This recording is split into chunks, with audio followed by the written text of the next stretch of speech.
کیوں ہماری دنیا سے دھاک اور ساکھ ختم ہو گئی ہے؟ کیوں ہم علمی میدان میں بھی زبوں حالی کا شکار ہیں اور عملی میدان میں بھی؟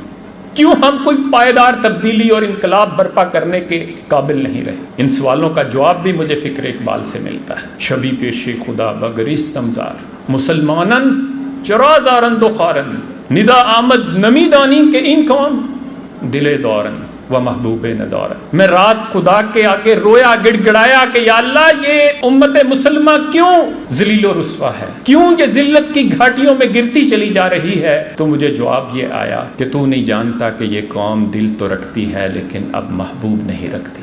انہوں نے اپنے محبوب کو بھلا دیا ہے، انہوں نے اپنے محبوب سے بے وفائی کی ہے۔